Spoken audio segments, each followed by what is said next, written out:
Come to the circle, goddess of Mu. Come to the circle. I'm calling you. Salutations, mesdames. Je suis Crayon, du service magnétique. Mon partenaire ne se met pas à l'écart comme il le faisait lors de certaines des réunions passées de la sororité. La raison en est qu'il a beaucoup plus de majesté ici, et je vais vous dire pourquoi. C'est parce que c'est l'équinoxe d'automne. Et on pourrait dire que c'est la même chose pour beaucoup.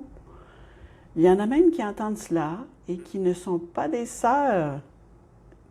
Eh oui, j'y compte bien. Mais en fait, ceci s'adresse à vous pour le moment.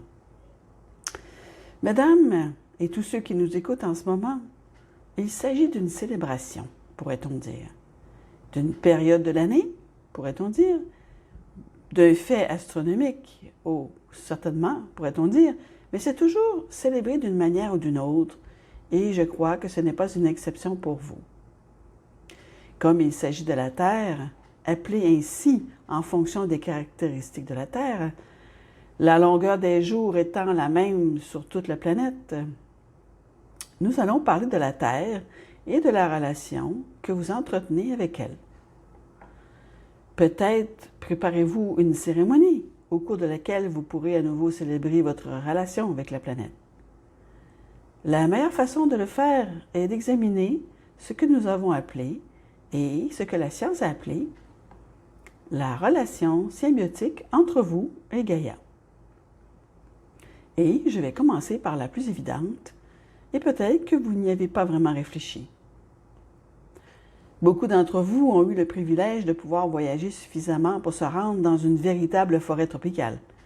Il y a des endroits qui prétendent l'être, mais nous parlons ici d'une vraie forêt. Une vraie forêt est une forêt qui a toujours été là, peut-être depuis aussi longtemps que vous avez vécu, et où pousse de la mousse et du linchin depuis plusieurs milliers d'années. Elle possède le type de canopée qui la protège du soleil à certains endroits et elle émet une énergie remarquable. Si vous avez déjà exploré une de ces forêts, ou vous pouvez vous y projeter en ce moment même avec moi si vous voulez, comment vous sentiriez-vous? Voici l'invitation. Gratitude, car vous vous trouvez avant tout dans un endroit riche en oxygène. C'est l'une des raisons pour laquelle vous vous sentez si bien dans une véritable forêt tropicale.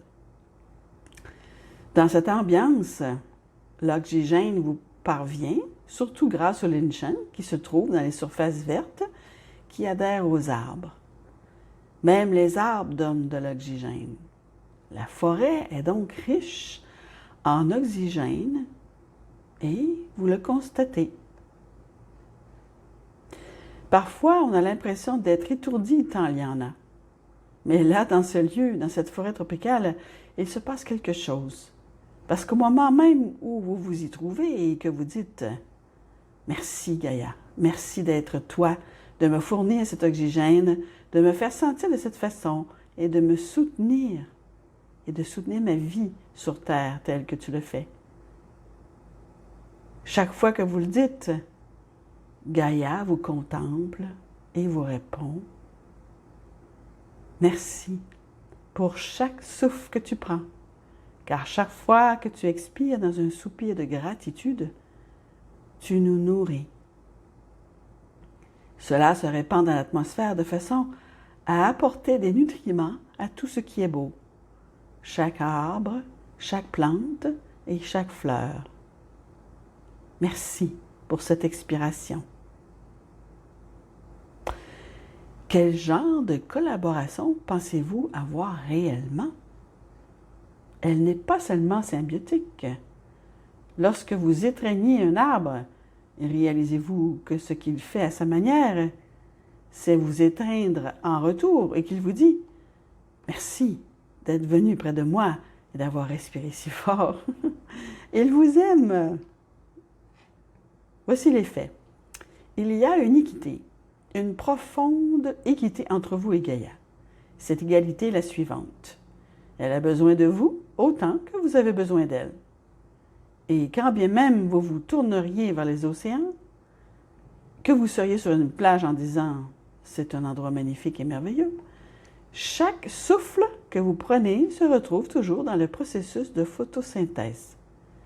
Il finit toujours par atteindre une plante, une fleur ou un arbre qui absorbe ce que vous expirez. Pouvez-vous imaginer une relation plus équilibrée? C'est également ainsi que l'esprit vous considère.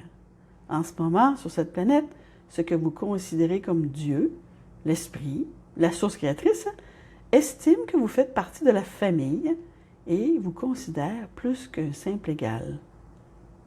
Vous n'êtes pas l'égal de l'esprit. Vous en faites partie. Vous n'avez pas une relation symbiotique avec Dieu. Vous faites partie de Dieu. Que ressentez-vous? Tout au long de cette célébration que vous allez faire ou que vous avez peut-être déjà faite et que vous voulez peut-être refaire, vous vous sentirez bien à cause de ceci. Il y a de la maîtrise en chacune de vous. C'est une maîtrise qui est issue des semences du Créateur. Vous en faites partie, vous êtes son égal et vous en êtes digne tout autant que vous êtes. Vous êtes digne. Vous êtes digne d'être ici, digne de parcourir la planète et de faire partie de ce que les arbres veulent vous apporter. Avez-vous déjà réfléchi à votre rôle dans la relation et la parité avec la maîtrise de Dieu? Vous avez été envoyé ici pour changer la conscience et sauver cette planète de l'obscurité dans laquelle elle se trouvait. Y avez-vous déjà pensé? C'est votre mission sur Terre.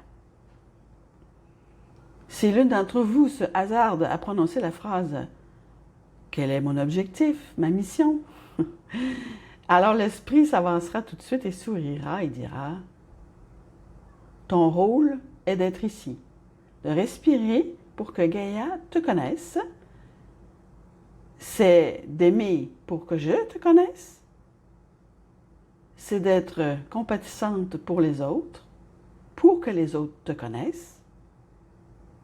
Voilà ton but. C'est un objectif équivalent à celui de Gaïa, de l'esprit, de tous les animaux.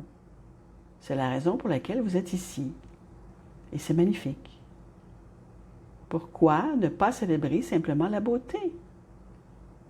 Pourquoi n'osez-vous pas célébrer votre beauté? Le pouvez-vous? Est-ce possible? C'est la leçon. La première leçon que chaque chaman apprendra.